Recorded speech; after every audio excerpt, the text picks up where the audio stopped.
আসসালামু আলাইকুম। আমার চ্যানেলে আপনাদের সকলকে স্বাগত।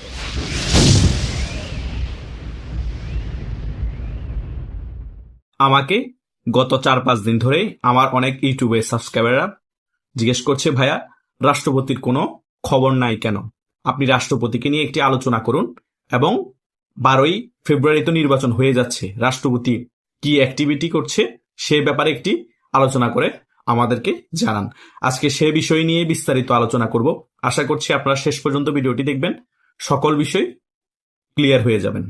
মূলত রাষ্ট্রপতি যখন তফসিল ঘোষণা হয়েছে, তিনি তখন বিভিন্ন বিষয় উল্লেখ করে বলেছে, আমি অপমান বোধ করছি এবং আমি পদত্যাগ করতে চাই। এগুলা যখন বিভিন্ন মিডিয়ার মধ্যে ভাইরাল হয়ে যায়, তখন একটি জনমনে আতঙ্ক তৈরি হয়। রাষ্ট্রপতি যদি পদত্যাগ করে ফেলে তাহলে কি পরিস্থিতি হতে পারে?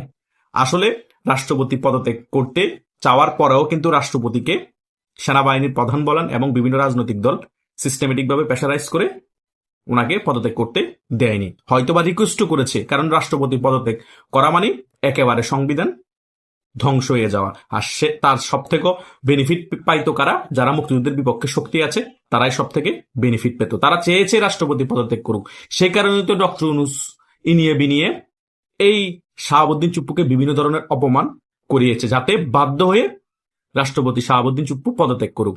কারণ ওনাকে অনেকভাবেই অপসারণ করানোর জন্য চেষ্টা করা হয়েছে, কিন্তু সেটা করতে ব্যর্থ হয়েছে এবং ওনার পদত্যাগের জন্য অনেক আন্দোলন সিস্টেমেটিকভাবে প্রক্সিভাবে করানো হয়েছে, তবুও কিন্তু ব্যর্থ হয়েছে। শেষ পর্যন্ত অপমান করা শুরু করে দিয়েছে, যাতে এই শাহাবুদ্দিন চুপ্পু পদত্যাগ করতে বাধ্য হয়। কারণ একটা জিনিস মাথায় রাখতে হবে, শাহাবুদ্দিন চুপ্পুর হাতে কিন্তু অনেক খেলা এখনো বাকি আছে। কারণ একটু ল্যাকিংস পেলে কিন্তু শাহাবুদ্দিন চুপ্পু তার খেলাটা খেলে দিবে। সেই বয়ে শাহাবুদ্দিন চুপ্পুকে এই 16-17 মাস ধরে সরানোর অনেক চেষ্টা চালানো হয়েছে এবং ওনাকে গৃহবন্দী করে রাখানো হয়েছে এবং ওনার যে প্রেস সচিব ছিল তাকেও সরিয়ে দেওয়া হয়েছে। কিন্তু তাতে কি হয়েছে? উনি ওনার কাজ ঠিকই কিন্তু করতে পেরেছে। এখনো বিভিন্ন দেশের রাষ্ট্রদূতের সাথে তিনি বৈঠক করছে, ওনার সাথে কি কি হয়েছে, 5ই আগস্টের পরবর্তী সময় কি হয়েছে, 5ই আগস্ট কি হয়েছে, সকল কিছুই কিন্তু উনি তুলে ধরেছে। এখন মেইন স্ট্রিম যে সকল মিডিয়া আছে বাংলাদেশের মধ্যে, সে সকল মেইন স্ট্রিম মিডিয়ার মধ্যে ওই সকল ব্যাপারগুলো প্রচার করা হয় না। কার সাথে বৈঠক হচ্ছে, উনি কি বলছে, ওনার বার্তা পৌঁছে দেওয়া হয় না। কেন হয় না? যাতে ওনাকে ধোঁয়াশার মধ্যে রাখা হয়, ওনাকে আন্ডারগ্রাউন্ডে রাখা হয়। রাষ্ট্রপতি শো থাকবে কিন্তু ওনার বক্তব্য প্রচার করা হবে না, উনি কার সাথে বৈঠক করছে এবং কারা বৈঠক করছে, কি কথা হয়, কোনো কিছুই প্রচার করা হবে না। কারণ ডক্টর ইউনূস সরকার, বিএনপি এবং জামাতগং মনে করে শাহাবুদ্দিন চুপ্পুর কথাই হচ্ছে আওয়ামী লীগের কথা, আওয়ামী লীগের ভয়েস হচ্ছে শাহাবুদ্দিন চুপ্পুর কথা।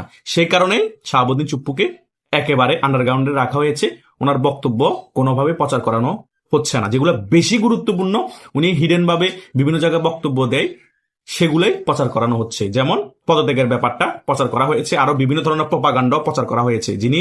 তিনি যেগুলো বক্তব্য দেয়নি সেগুলো কিন্তু প্রচার করেছে।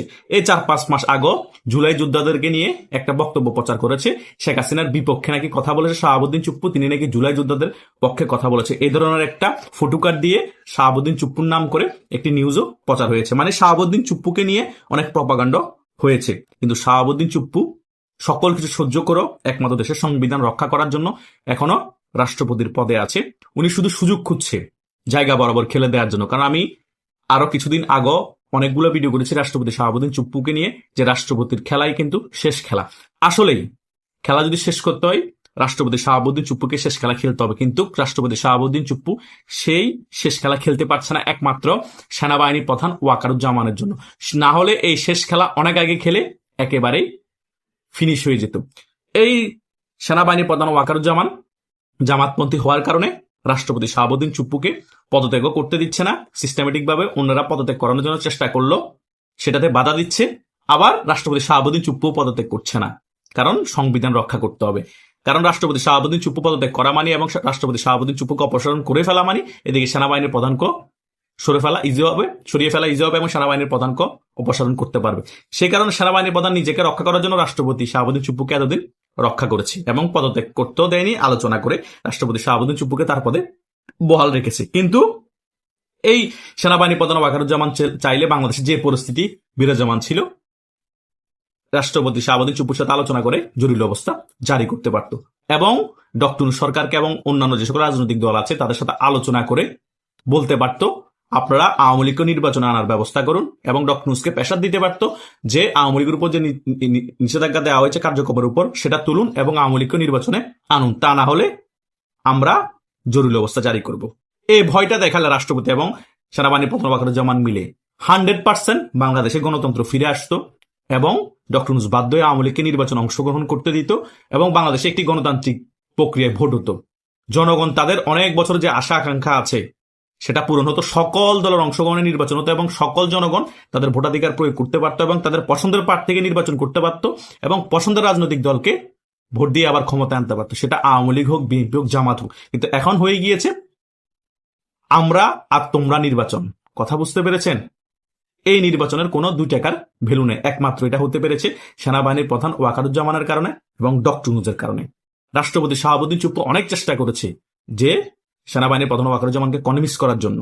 এখন রাষ্ট্রপতি শাহাবুদ্দিন চুপ্পু দেশের এই পরিস্থিতি দেখে যদি জরুরি অবস্থা জারি করে, কিন্তু সেনাবাহিনীর প্রধান যদি অ্যাকসেপ্ট না করে, ওটা মাঠ পর্যায়ে কাজ শুরু না করে, তাহলে কি জরুরি অবস্থা হবে? হবে না। নাম হবে, কাজ হবে না, বরং রাষ্ট্রপতির উপর রিস্ক চলে আসবে, প্রেশার চলে আসবে, আমও যাবে, ছালাও যাবে। তাই অনেক কিছু চিন্তা করে শাহাবুদ্দিন চুপ্পু রাষ্ট্রপতি অনেক বক্তব্য দিয়েছে, আমি যে কোনো মুহূর্তে ক্ষমতা উল্টিয়ে দিতে পারি। বাস্তব, ওনার কাছে ওই ক্ষমতা আছে যে ক্ষমতা উল্টিয়ে দেওয়ার, কিন্তু সেজন্য সেনাবাহিনী প্রধান ওয়াকারুজ্জামানেরও সহযোগিতা প্রয়োজন। ওনাকে এত অপমান, ভয়, ভীতি এত কিছু দেখানোর পর ওনাকে কি দমাতে পেরেছে? শাহাবুদ্দিন চুপ্পুকে দমাতে পারেনি। উনিও ওনার বক্তব্য দিয়ে গিয়েছে।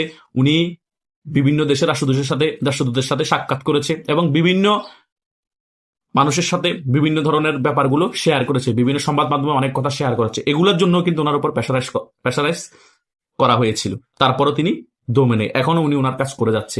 সুযোগ পেলে ঠিকই ওনার কাজ উনি করবে এবং শেষ খেলা উনি খেলবে, কিন্তু সেই সুযোগটা ওনাকে দেওয়া হচ্ছে না এবং ওনাকে কেউ সহযোগিতা করছে না, বরং ওনাকে দমিয়ে রাখা হচ্ছে, অপমান করা হচ্ছে, লাঞ্ছিত করা হচ্ছে। হয়তোবা 12 ফেব্রুয়ারি উনি চেষ্টার পরও তার আগে কিছু করতে পারবে না। 12 ফেব্রুয়ারি নির্বাচন হয়েও যেতে পারে। হয়ে গেলে পাতানো নির্বাচনের ফলে যে সরকার আসবে সে সরকার নতুন আরেকটি রাষ্ট্রপতি নিয়োগ করবে এবং নতুন সেনাপ্রধান নিয়োগ করবে। প্রত্যেকটা জায়গায় যে সরকার আসবে তার নিজের পাফেট গুলাকে নিয়োগ করবে। তারপরে দেখবেন যে বাংলাদেশ সম্পূর্ণরূপে ধ্বংস হয়ে গিয়েছে। বাংলাদেশে নতুন আরেকটা আমরা নব্য স্বৈরাচার দেখব, দানব দেখব। বাংলাদেশের মানুষের উপর স্টিমার চালানো হবে, চাঁদাবাজি বেড়ে যাবে, গুম হত্যা 10 গুণ বেড়ে যাবে। বাংলাদেশের মানুষ একেবারে অন্ধকার যুগে ফিরে যাবে। সেই 2001 থেকে 6 সালের শাসন আমল যেমন দেখেছেন তার থেকেও খারাপ অবস্থা হবে। এটাই বাংলাদেশের মানুষের কপালে ঘটতে যাচ্ছে। আর বাংলাদেশের মানুষের কপালে এটাই আছে, কারণ বাংলাদেশের মানুষ হুজুগে। বাংলাদেশের মানুষের কারণে আজকে দেশের এই পরিস্থিতি হয়েছে, আগামীতে আরো খারাপ পরিস্থিতি হবে। তাই এখন আর কান্না করে লাভ নাই। অন্তত 6 মাস 1 বছরের জন্য হলো ওই খারাপ পরিস্থিতি ফেস করতে হবে। তারপরে নিজের আন্দোলনে নেমে আওয়ামী লীগ সহ ওই সরকার পতন করে নির্দলীয় তত্ত্বাবধায়ক সরকারের আন্ডারে যদি নির্বাচন হয়, তখন যদি একটি গণতান্ত্রিক পক্ষে নির্বাচন ফলে যে সরকার আসবে সে সরকার স্টেবল ভাবে দেশ পরিচালনা করতে হবে, তখন আপনাদের কপালে ভালো কিছু থাকবে। তাছাড়া ভালো কিছু আর আশা করিয়েন না। রাষ্ট্রপতি শাহাবুদ্দিন চুপ্পু অনেক চেয়েছে, কিন্তু তিনি এখনো পেরে ওঠেনি, একমাত্র সেনাবাহিনী প্রধান ওয়াকারুজ্জামানের কারণে। আশা করছি আপনারা সকল কিছুই বুঝতে পেরেছেন। আপনাদের যদি কোনো মতামত থাকে কমেন্ট করে জানাতে পারেন। ধন্যবাদ সকলকে।